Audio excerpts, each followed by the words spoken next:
Hola, hola mis hermanos, buen día.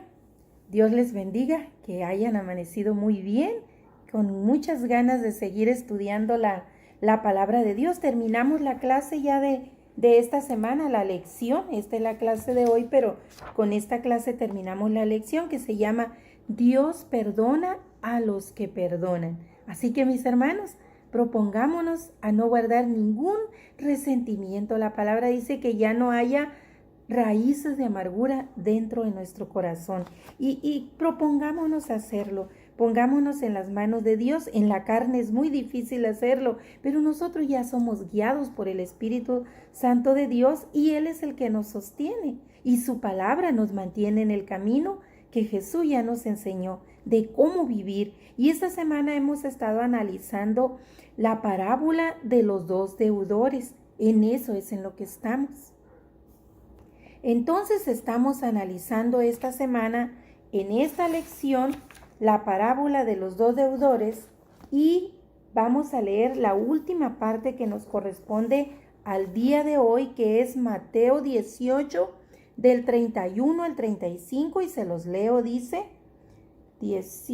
Mateo 18, les dije, sí, 18 del 31 al 35 y dice así: viendo sus consiervos, es continuación de la parábola. Dice, viendo sus consiervos lo que pasaba, se entristecieron mucho y fueron y refirieron a su señor todo lo que había pasado. Entonces, llamándole, su señor le dijo: siervo malvado, toda aquella deuda te perdoné porque me rogaste. ¿No debías tú también tener misericordia de tu consiervo como yo tuve misericordia de ti? Entonces su señor, enojado, le entregó a los verdugos hasta que pagase todo lo que le debía. Así también mi Padre Celestial hará con vosotros, dice Jesús, si no perdonáis de todo corazón cada uno a su hermano sus ofensas. Aquí es donde podemos ver que este siervo, hay dos siervos en esta parábola. El primer siervo tiene una gran deuda millonaria, en estos tiempos sería una deuda millonaria, con el rey. Viene y le pide no que le perdone la deuda, sino que le dé más tiempo, que tenga paciencia, le ruega. Y el rey tiene misericordia y le perdona. Sin embargo, saliendo de ahí, se encuentra a otro siervo, consiervo de él, que también le debía, pero muy poquito, como 3 salarios de hoy día. Y este siervo que acababa de ser perdonado por el rey no tiene misericordia del otro siervo, no tiene misericordia y dice que lo estaba ahorcando y el otro siervo le imploraba que le tuviera paciencia, lo mismo que él había implorado al rey y el rey le había perdonado, pero él no le perdona a su consiervo.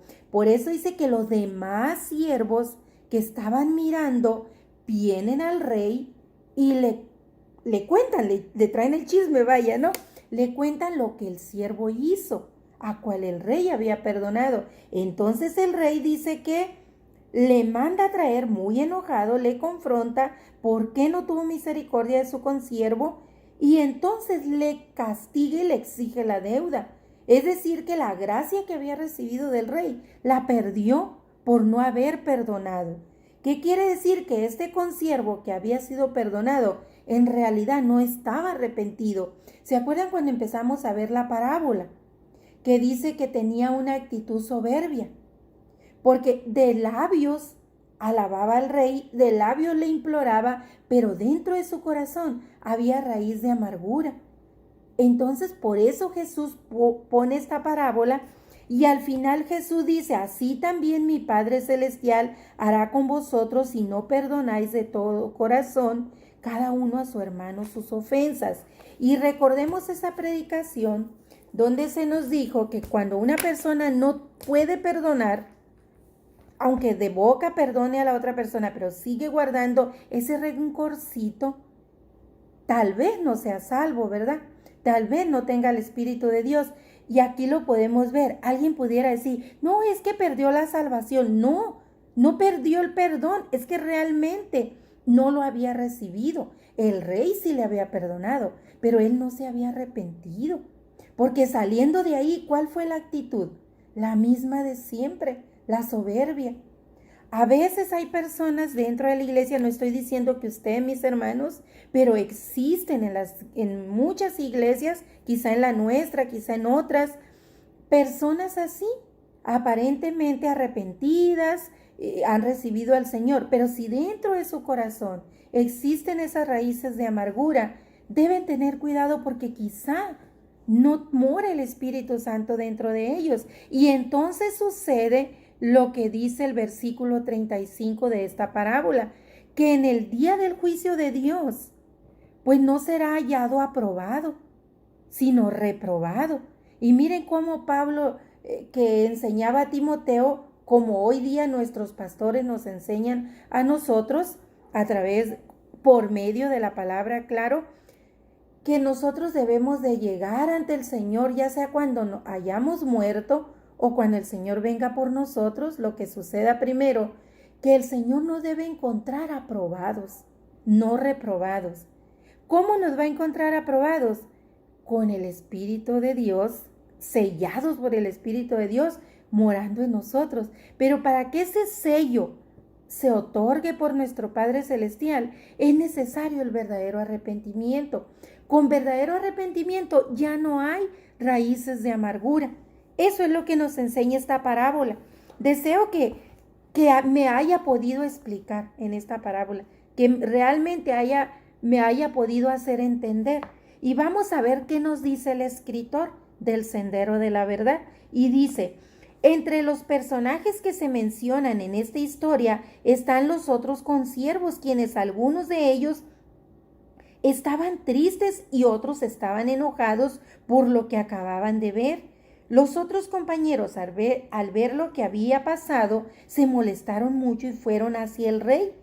Y así que cuando vinieron ante el rey, unos muy entristecidos, otros muy enojados, le refirieron a su señor lo que acababa de pasar, que aquel siervo que había sido perdonado por él no había sido capaz de perdonar a su compañero, y no solo eso, sino que le había maltratado, casi ahorcándolo. Lo había tratado con violencia. Pablo dijo que la ley es espiritual. Y vamos a ir entonces a ver dónde Pablo dice eso. Lo dice en Romanos 7, ahí Pablo lo dice. En Romanos 7, 14 dice: porque sabemos que la ley es espiritual, mas yo soy carnal, vendido al pecado.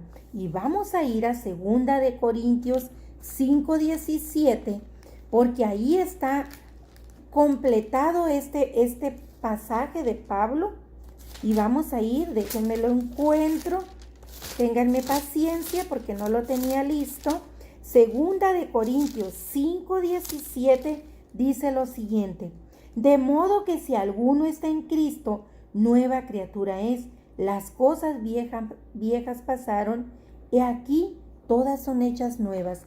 Este consiervo no había sido hecho nuevo, seguía siendo igual, ¿verdad? Su manera de ser no había cambiado. Saliendo de ahí, es como alguien que va a la iglesia y no es salvo. Saliendo de ahí, va al mundo y hace lo mismo que hacen los demás. No se separa para Dios.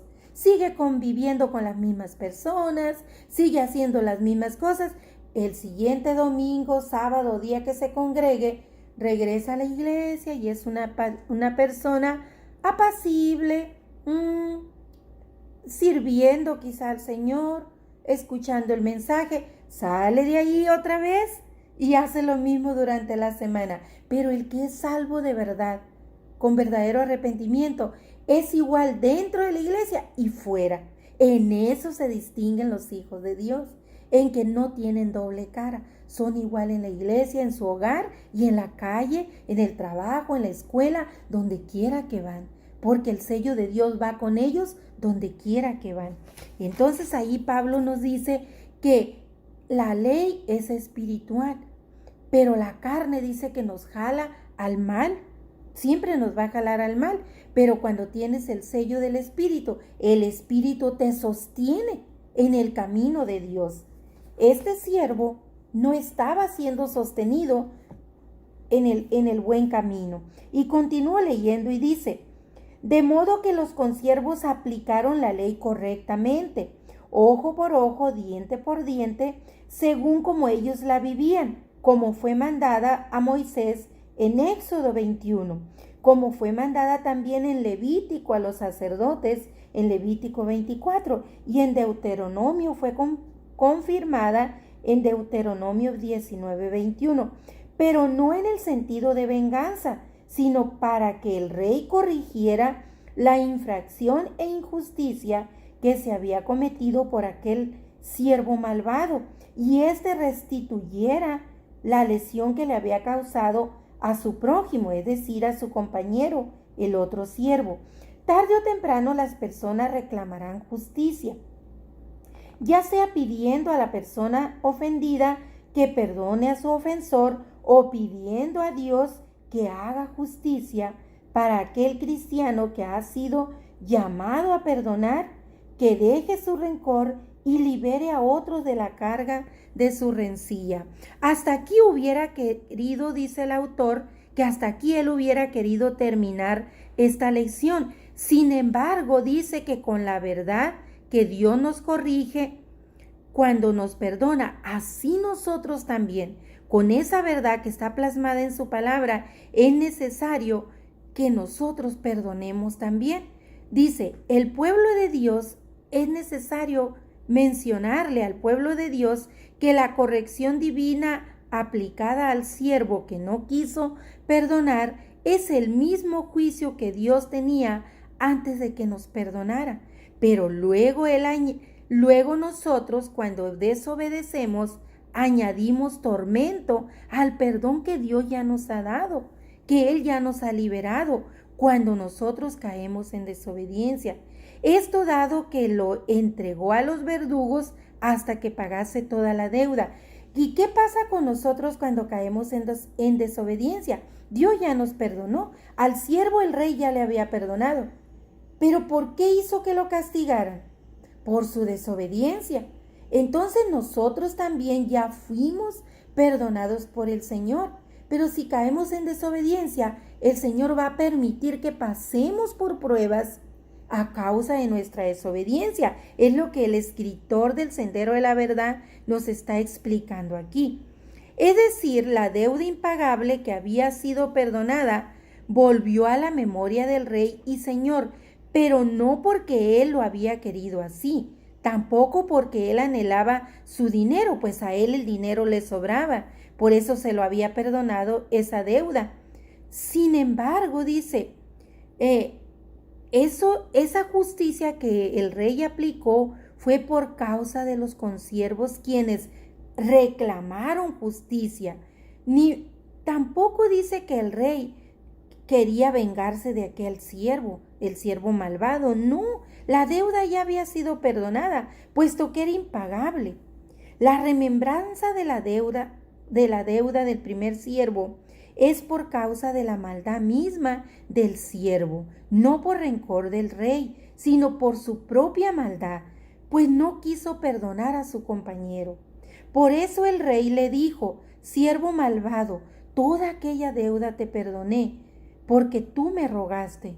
¿No debías tú también tener misericordia de tu siervo como yo la tuve de ti? Mis hermanos, eso es lo que Dios nos está diciendo cuando nos permite entrar en una prueba. Es lo que Dios nos está diciendo.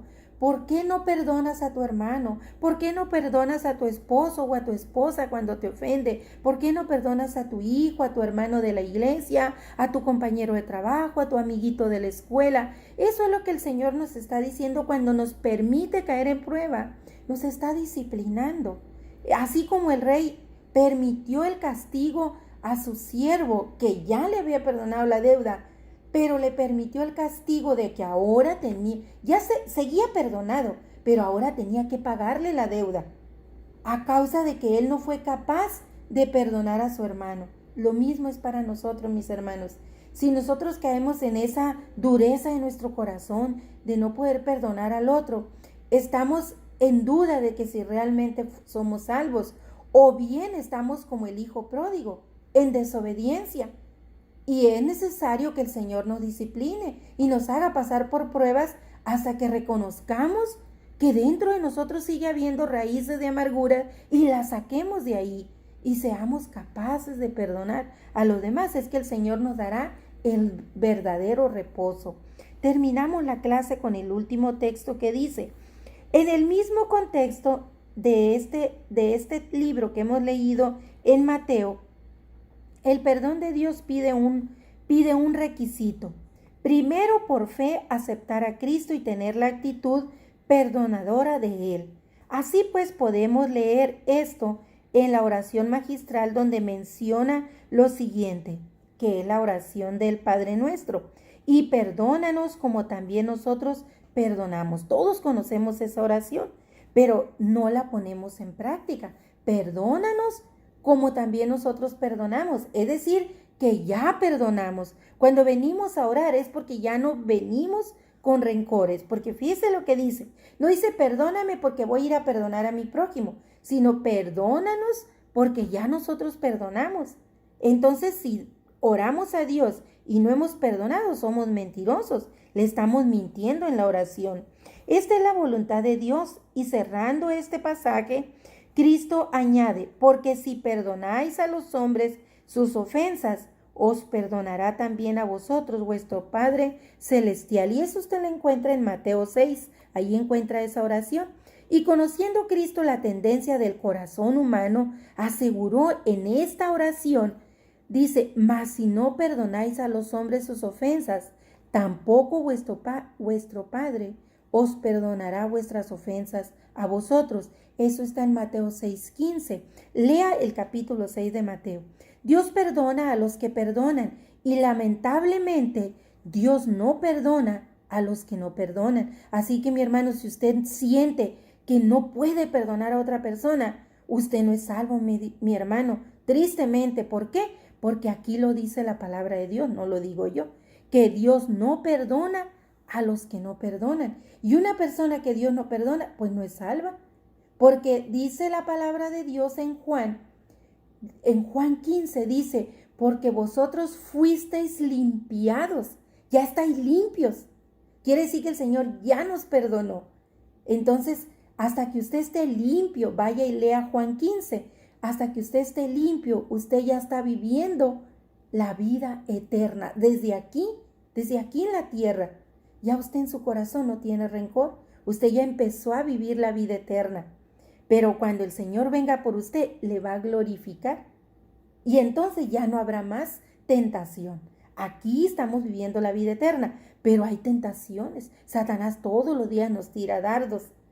Estamos en esa lucha espiritual, pero una vez que estemos con Él, ya no hay lucha. Esa es la diferencia. Pero usted que ya aceptó al Señor, que ya en su corazón no hay rencorcitos ni pequeñitos, usted ya está viviendo la vida eterna. Tenga ese gozo y esa seguridad.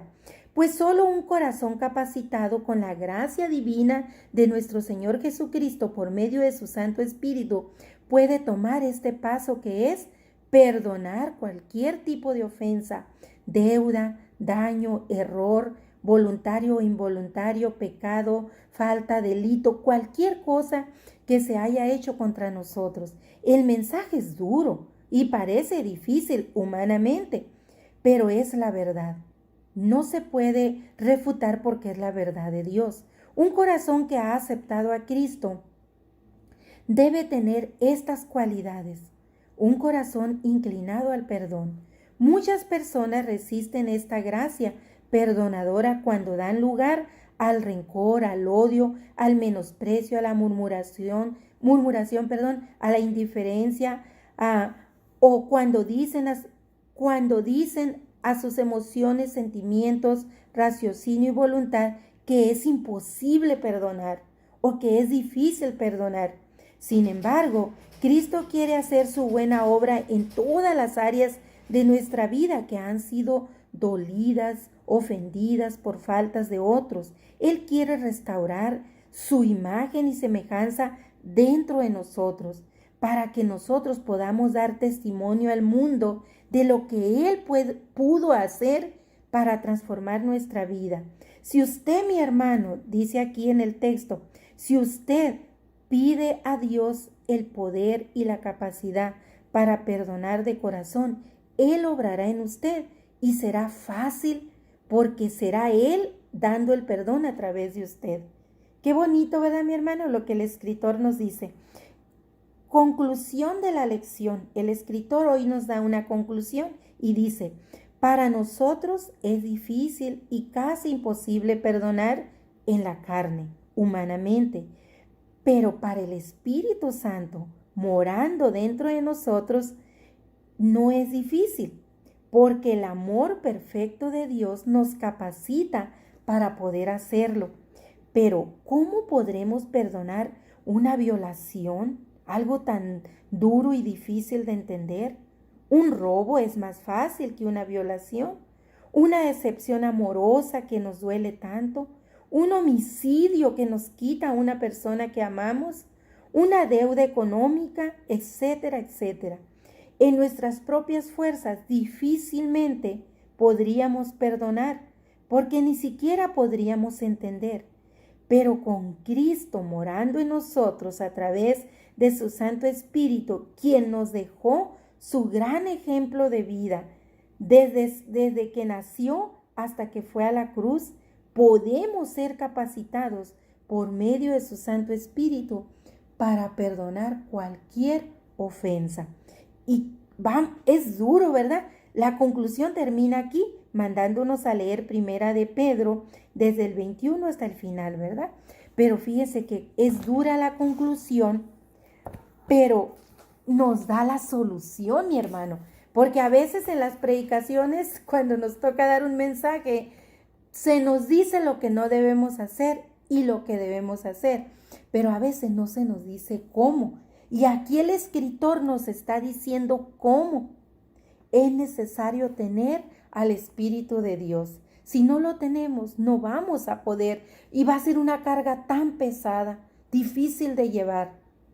Pero si nosotros tenemos al Espíritu de Dios, el mismo Señor Jesucristo dijo, llevad mi yugo y la carga será ligera, ¿verdad? Entonces vamos aquí a Primera de Pedro, capítulo 2, y vamos a leer a partir del versículo que les dije, versículo 20. Pues qué gloria es si pecando sois abofeteados y lo soportáis, mas si haciendo lo bueno sufrís y lo soportáis, esto ciertamente es aprobado delante de Dios. Pues para esto fuisteis llamados cuando fuiste salvado, porque también Cristo padeció por nosotros, dejándonos ejemplo para que sigáis sus pisadas, el cual no hizo pecado, ni se halló engaño en su boca, quien cuando le maldecían no respondía con maldición, cuando padecía no amenazaba, sino encomendaba la causa al que juzga justamente. ¿Se acuerdan cuando dijo, perdónalo, Señor, porque no saben lo que hacen? ¿Se acuerdan? Sigo leyendo aquí en Primera de Pedro 2 y dice, quien llevó él mismo nuestros pecados en su cuerpo sobre el madero, para que nosotros, estando muertos a los pecados, vivamos a la justicia, y por cuya herida fuimos sanados. Porque vosotros erais como ovejas descarriadas, pero ahora con el Espíritu de Dios, mis hermanos, morando en nosotros, ahora dice, habéis vuelto al pastor y obispo de vuestras almas. El Señor nos está diciendo aquí que nuestra herida fue sanada, mis hermanos.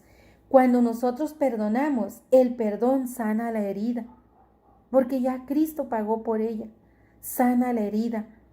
El perdón hace que olvidemos la ofensa.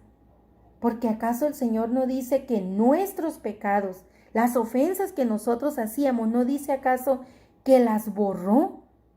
Que cuando nuestra maldad se miraba roja, dice, roja como la grana, Él la convirtió en blanca como la nieve, que éramos como trapo de inmundicia. ¿Saben ustedes qué es un trapo de inmundicia? Tal vez les va a dar asco, pero si ustedes van al Antiguo Testamento, el trapo de inmundicia es lo que las mujeres utilizaban porque lógico, no había toallas íntimas, ¿verdad?